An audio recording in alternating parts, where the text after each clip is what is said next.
Hello students, I am your biology lecturer.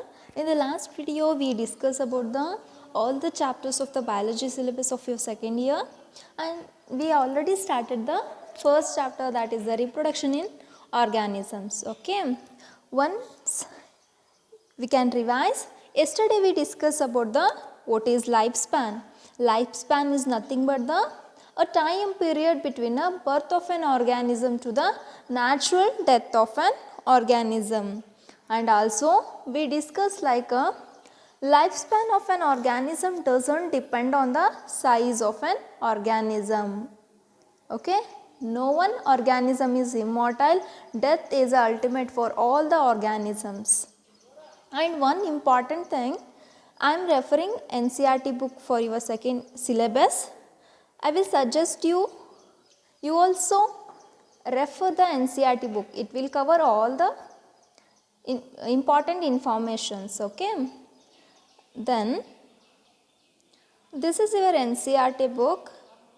In the page number, means in the figure number 1.1, there are so many pictures. Okay. For the lifespan of an organism, it shows that the size of an organism doesn't depends on the lifespan of organism, or a lifespan of an organism doesn't depend on the size of organisms. Here are so many diagrams of different animals and plants. They have the different lifespan. It will come for your NEET exam and some few competitive exams also. Once we can study. First one, that is elephant. Elephant lifespan is 65 years. Commonly we can say 60 to 90 years. And the second one, that is the rose plant. The lifespan of the rose plant is 5 to 7 years. And third one, that is the dog. Dog lifespan is 20 to 30 years. Then butterfly. Butterfly lifespan is 1 to 2 weeks. A very short lifespan it has. Then next one, that is the crow. It have the 15 years lifespan. Yesterday also we discussed the crow and the parrot have the same size, but their lifespan is quite different. Crow lifespan is 15 years and a parrot lifespan is 140 years. Then cow lifespan is 15 to 20 years. Then banana tree lifespan is 25 years. Then crocodile lifespan is 60 years. Then horse lifespan is also 60 years. Then a fruit fly, it have the very short lifespan, that is a 30 days or a 4 weeks we can say. Then rice plant have the lifespan, that is 3 to 4 months. Then banyan tree, that is a 200 years. Then highest lifespan tortoise, that is a 100 to 150 or 300 years we can say. Just remember all the animals and plant lifespans. These are important for 1 marks or objective type questions. Okay, let's comes to the important point, that is the reproduction. Yesterday also we discussed the definition of reproduction, that is reproduction is a biological process in which an organism gives rise to the young ones or offsprings similar to itself. Reproduction is a biological process in which an organism gives rise to the offsprings or the new ones which are very similar to itself. And those offsprings are again grow and mature and also reproduce to form a new offspring. Then yesterday I am revising yesterday's lecture. What is the importance of reproduction? The reproduction is very important for a continuity of a species. For continuation of a species generation, the reproduction is must and should. It will also come for a NEET exam or a C means your competitives. They will ask what is the importance of reproduction. Reproduction is very important for a continuity of a species generation or a species. Okay. Let us come to the important point, that is the types of reproduction. Types of reproductions are two types usually, asexual reproduction and the sexual reproduction. Okay. Let us study both the types of reproduction briefly. Reproduction are the two types, sexual and asexual. Then what is asexual reproduction? Asexual reproduction is nothing but the production of offsprings by the single parent only. Production of offspring by single parent without the formation and fusion of gametes. In case of asexual reproduction, the gamete formation is completely absent. There is no gamete formation. If there is no gamete, then there is no fusion of a gamete. It is very clear in case of asexual reproduction. I hope you will understand. Asexual reproduction is a production of offspring by a single parent without the formation or a fusion of gametes. Only a single parent is involved in the asexual reproduction. Only a single parent. Okay. Then offsprings produced by the asexual reproduction, they are exactly similar or a copies of the parent. Why? Because in asexual reproduction there is no any meiosis.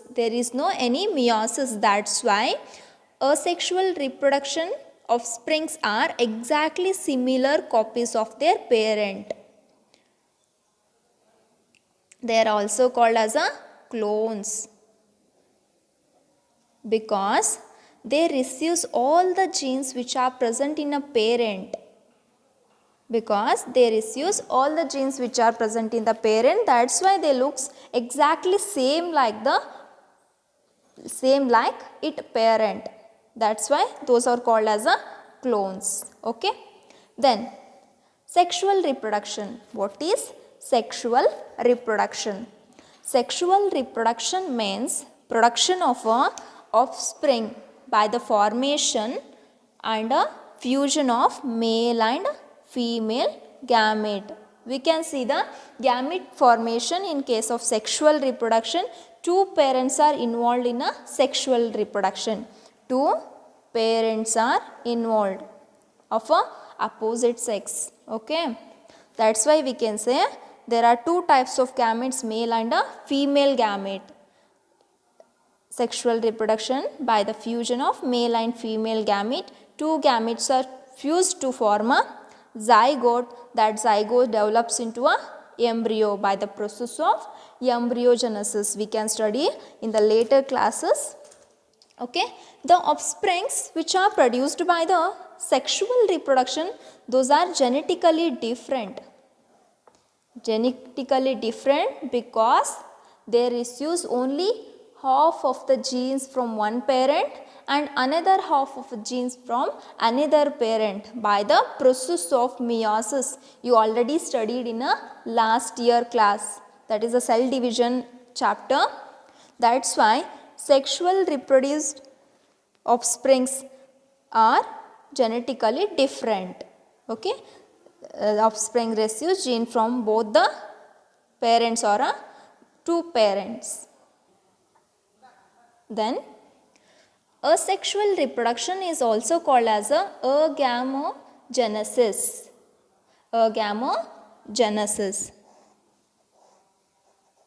Then sexual reproduction is also called as a syngenesis or apomixis also we can say.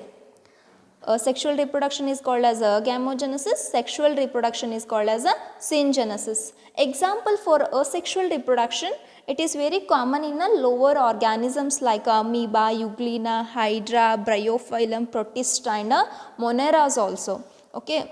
Sexual reproduction we can see in case of a plant and animal. We can say higher animals and plants. Okay.